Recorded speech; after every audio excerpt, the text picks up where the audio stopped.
अस्सलाम वालेकुम बच्चों, उम्मीद है आप सब लोग खैरियत से होंगे। आज हम ये चैप्टर शुरू करने जा रहे हैं। आज इसको हम डिटेल में पढ़ने वाले हैं, एग्जाम के हिसाब से तैयारी करने वाले हैं। चाहे आप ये कभी भी देख रहे हो साल में, चाहे पेपर में आपके पास 10 महीने बचे हो या फिर 10 दिन बचे हुए हैं, हम आपको ऐसे तैयारी कराने वाले हैं कि आपके अंदर फेडरल बोर्ड में 90% से ज्यादा मार्क्स आए। हम आपको इंपॉर्टेंट चीजें एग्जाम्स में क्या क्या एग्जामिनर को चाहिए होता है, ये हमारा पहला लेक्चर नहीं है। तो अगर आपको कुछ चीज समझ ना आए, कंफ्यूजन हो, तो वो इसलिए क्योंकि आपने पहला लेक्चर नहीं देखा हुआ। तो भाई पहला वाला लेक्चर देख लो और ऑर्डर में चलो, बगैर शुरू के कॉन्सेप्ट्स को पढ़े हुए ये आपको कंफ्यूजन, ये पहला लेक्चर नहीं है। अगर आपको पहला लेक्चर देखना है और बाकी सारे चैप्टर्स के भी और इन सारे सब्जेक्ट्स के भी, तो भाई आप जाओ हमारे कमेंट सेक्शन में, यहाँ पे डाली हुई है 4 लिंकें। इसमें पूरी किताब की हमने प्लेलिस्ट डाली हुई है, इसको दबा दो, आपको है ना सारे लेक्चर्स मिल जाएंगे इस पूरे के पूरे सब्जेक्ट के। डाले हुए फ्री के नोट्स, यहाँ पे नोट्स कोई एमी नोट्स नहीं है। ये आप लिंक दबाओगे तो खुलते हैं, आपके पास हमारे 300 बच्चे जो थे जिनके 90% ज्यादा मार्क्स आए थे, उनके हमने नोट्स कंपाइल करके आपके लिए डाले हुए, ताकि आप भी है ना अपने एग्जाम की तैयारी कर सको। सारे के सारे नोट्स हमने डाले हुए इन 300 बच्चों के। तो भाई ये देखो यहाँ पे पड़ा हुआ है हमारा सब्सक्राइब का बटन, इसको सब्सक्राइब कर लो, ठीक है। बेल्स भी है ना यहाँ पे दबा दो, लाइक करो वीडियो को और साथ में जाके कमेंट करो अपना वीकेस्ट चैप्टर। भाई कौन सा चैप्टर है जो तुम्हें बहुत मुश्किल लगता है, बहुत वीक लगता है, हम क्या करेंगे उसका निकालेंगे one shot lecture. One shot lecture एक लंबा सा पूरे चैप्टर का लेक्चर होगा, उसमें हम आपको एग्जाम ओरिएंटेड तैयारी कराने वाले हैं, ताकि आपके है ना पेपर में 90% मार्क्स आ सके। तो जाके कमेंट करो कौन सा चैप्टर आपको बहुत मुश्किल लगता है। फिर ये याद रखना कि भाई हमारे लेक्चर्स, हमारे नोट्स, सारे गेस्ट पेपर्स काम के होते हैं। ये 300 बच्चे हैं जिनके है ना 90% ज्यादा मार्क्स आए थे। तो सारा मटेरियल कमेंट सेक्शन में सबसे पहला कमेंट है वहां पे पड़ा हुआ है। और अगर आप भी उन बच्चों की तरह 90% ज्यादा मार्क्स लाना चाहते हैं, तो आप भी है ना हमारी बैच ज्वाइन कर सकते हैं,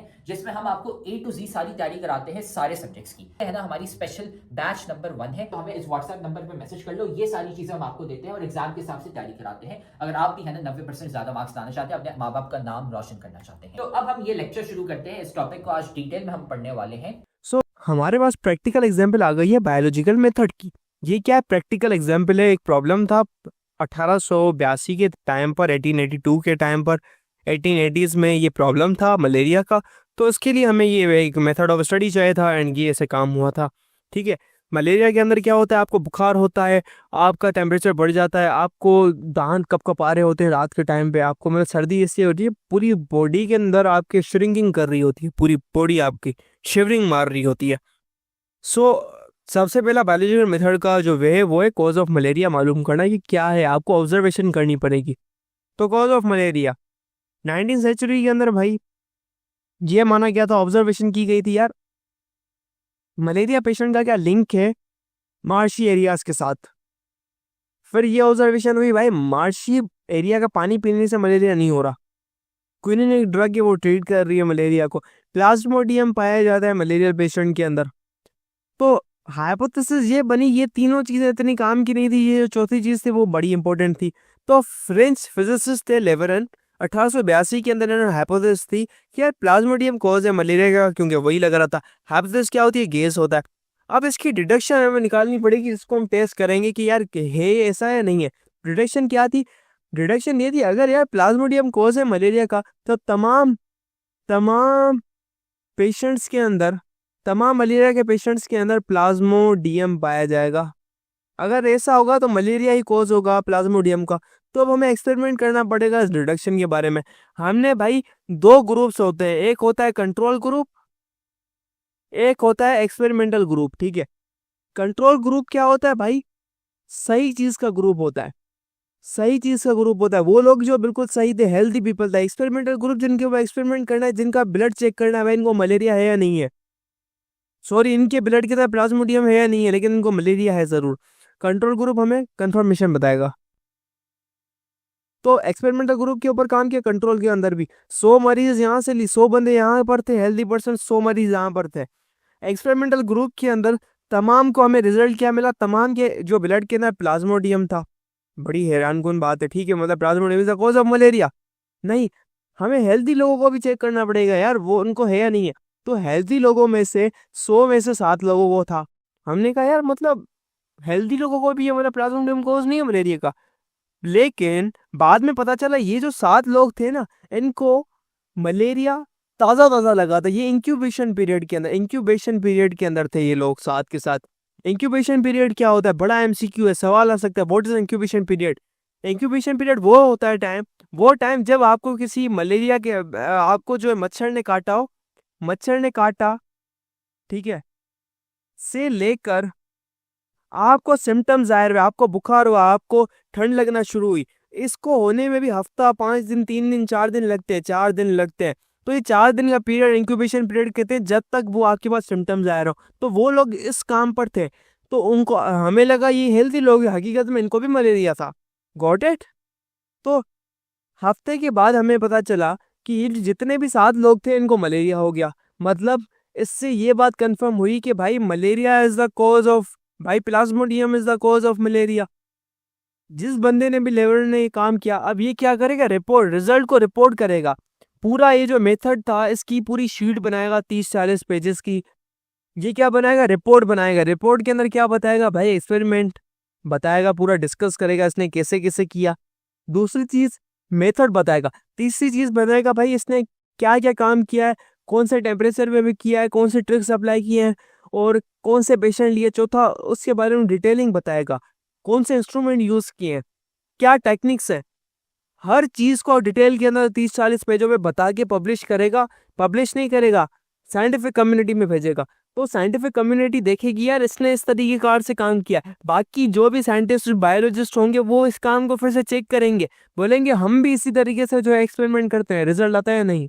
तो इन तमाम तरीके के बकार के बाद हमें पता चलेगा यार यही प्रॉब्लम है, सब लोगों का आ जाएगा। तो ये कंफर्म हो जाएगा यार ये इशू है। तो पब्लिकेशन आ जाएंगी, न्यूज़ों के अंदर आएगा, मिठाई बढ़ जाएगी, ये वो हो जाएगा, सारा हो जाएगा। भाई ये लेक्चर तो तुम बहुत मजे से देख रहे हो, लेकिन तुम्हें पता है कि लेक्चर देखने से खाली 90% मार्क्स नहीं आ जाते। असल में भाई मार्क्स कैसे आते हैं, तो भाई ये लेक्चर देखने के बाद आपने नोट्स खुद के बनाने होते हैं और फिर साथ में आपने प्रैक्टिस भी करने होते हैं सवाल।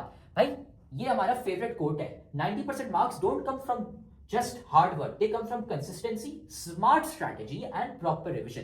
भाई स्मार्ट तरीके से पढ़ो। स्मार्ट तरीका ये हमने आपको बताया हुआ है, तो साथ में हम आपको तरीका भी नहीं बता रहे, साथ में हम आपको दे रहे हैं भाई नोट्स। जाओ कमेंट सेक्शन में, नोट्स में से आपको मिल जाएंगे भाई उन बच्चों के नोट्स। 300 बच्चे थे जिनके 90% ज्यादा मार्क्स आए थे, उनके नोट्स वहां पे पड़े हुए। लेकिन साथ में उधर नीचे हमने आपको सवाल भी दिए हुए प्रैक्टिस के लिए। ये यहाँ पे पूरी गूगल शीट पड़ी हुई है भाई, यहाँ से जाके सवाल प्रैक्टिस करो। खाली ऐसा कुछ नहीं होता कि हाँ हम लेक्चर देखेंगे हमारे मार्क्स आ जाएंगे, नहीं भाई, नोट्स पढ़ने होते हैं और साथ में इनकी प्रैक्टिस भी करनी होती है सवालों की। नाउ दूसरी चीज से स्प्रेड ऑफ मलेरिया को मालूम करना। यार स्प्रेड कैसे हुआ है ये मलेरिया, इसके ऊपर भी हमारे ऊपर काम हुआ पड़ा था। बेसिकली इसकी रिकॉग्निशन ऐसे हुई, हमारे पास कुछ लोग थे जिसने इसके ऊपर काम किया। यार ऑब्जर्वेशन मिली यार गंदा पानी है उसके, वहाँ पे जो लोग हैं रहते हैं उनको हो सकता है, वहाँ पे मस्कीटोज ब्रीड करते हैं और वहाँ से मिलता है। तो अजम्पशन ये थी भाई मलेरिया मार्शस के साथ एसोसिएटेड है। और दूसरी चीज़ हमें ये पता चला यार मार्शस का पानी पीने से मतलब मलेरिया के ऊपर कोई इफेक्ट नहीं पड़ रहा, मतलब लोगों को मलेरिया नहीं हो रहा। तो क्या सीन था भाई, मार्शी एरियाज वो होते हैं जहाँ पे पानी होता है, उसके अंदर जो है आपके पास लॉन्ग टाइम तक होते हैं पानी, या तुम छोटी सी नदी टाइप कह लो, उसके अंदर जो होता है ना पौधे वगैरह हो जाते हैं, ग्रीनरी वगैरह होती है, वो तो होते हैं। तो कुछ गांव के लोग होते हैं वो वहाँ से पी रहे होते हैं, वो होता है मार्शी एरिया, ये बता दूं तो क्योंकि मैं बताना भूल गया था। सो यहाँ से हमें मिला यार इसके ऊपर काम किया गया कि मतलब क्या हो सकता है। तो एफ ए किंग अमेरिकन बंदा था, एफ ए किंग, तो उसने 20 ऑब्जर्वेशन ली 1883 के अंदर, जिसके अंदर इसने मालूम किया स्प्रेड ऑफ मलेरिया क्या था। तो भाई उसकी ऑब्जर्वेशंस क्या थी, वो लोग जो घर के अंदर सोते हैं ना, तो मतलब उनको क्या होता है, वो मलेरिया बहुत ज़्यादा कम लगता है। वो लोग जो कि फायर नेट्स पर सोते हैं उनको कम है। फायर नेट्स क्या होता है, कंबल कर लिया, नेट कर ली, चादर कर ली, उनको मलेरिया कम होता है। एंड वो लोग जो कि धुएं वाली जगहों पर होते हैं या धुएं वाली जगहों पे सोते हैं उनको भी मलेरिया कम होता है। और वो लोग जो बाहर सोते हैं उनको ज़्यादा होता है, आउटडोर, खुले के अंदर, हवा के अंदर, छत के अंदर, दालान के अंदर, मतलब जहाँ पे हवा हो, खुला माहौल हो, बाहर की फिजा हो, तो वहाँ पे ज़्यादा चांसेस थे। तो उसको लगा कि यार, उसको पता चला कि यार मस्कीटोस जो है ना कॉज है मलेरिया के, क्योंकि बेसिकली ये पता चलता है हमारे यहाँ पे मलेरिया, लोगों को पता होता है यार मच्छर ज़्यादा है हमारे इलाके के अंदर। तो ये पता चला है ये मस्कीटो हो सकता है, this is the kind of thing, ये है या नहीं है। तो प्लाज्मोडियम के ऊपर काम किया, 2 डिडक्शन निकली। एक डिडक्शन दिया प्लाज्मोडियम मस्कीटो के अंदर होना चाहिए, या एक मस्कीटो, नॉर्मल मस्कीटो मलेरिया के पेशेंट से अपने अंदर प्लाज्मोडियम उठाता है, देन दूसरे को जब बाइट करता है तो उसको भी जाके लग जाता है। तो दूसरी वाली डिडक्शन सही हुई, तो इसके ऊपर काम किया गया। तो जो काम किए गए, एक एनोफिलिस मस्कीटो के ऊपर काम किया गया। वो ऐसे किया, एक बंदे ने एक जो है मलेरिया के पेशेंट को बाइट करवाया मस्कीटो से, फिर उस मस्कीटो को मार दिया। तो उसके पेट को जब काटा गया और देखा गया, उसके पेट के अंदर प्लाज्मोडियम था। ये केस। दूसरी बात, रोज एक बंदा था, नेक्स्ट रोज, उसने क्या करवाया, स्प्रोस के ऊपर, चिड़िया के ऊपर ये काम करवाया। इसने क्या किया, क्यूलेक्स टाइप की मस्किटोज उठाए, उसने क्या किया, उसको बाइट करवाया स्पेरोस को। वो स्पेरोस जिनको मलेरिया था, मलेरिया वाले स्पेरोस को बाइट किया उस मच्छर ने, क्यूलेक्स ने। अब इसको भी मलेरिया आ गया। अब हेल्दी स्पेरोस को जाके इस मलेरिया इससे क्या कहते हैं, इस मस्कीटो ने बाइट किया, ये हेल्दी थे, इनको भी हफ्ते के बाद मलेरिया हो गया और इनकी भी तबीयत खराब हो गई। तो हमें इससे पता चला इन द एंड हाइपोथेसिस क्या थी भाई, ये जो मच्छर है ना, ये इंसानों से लेता है और ये ट्रांसफर करता है।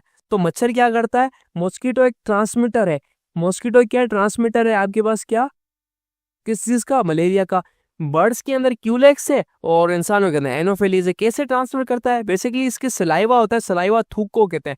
ये जब काटता है ना, तो ये अपनी थूक इंसान के अंदर डालता है। इस थूक के साथ प्लाज्मोडियम इंसान की बॉडी के अंदर आ जाता है। क्यूलेक्स के साथ ये सीन होता है, वो परिंदों के अंदर होता है। तो वो तमाम ऑर्गेनिज्म जो कि किसी डिजीज को, किसी केमिकल को लोग किसी और के अंदर ट्रांसफर कर सकते हैं जिससे बीमारी हो सके, उनको कहते हैं वेक्टर।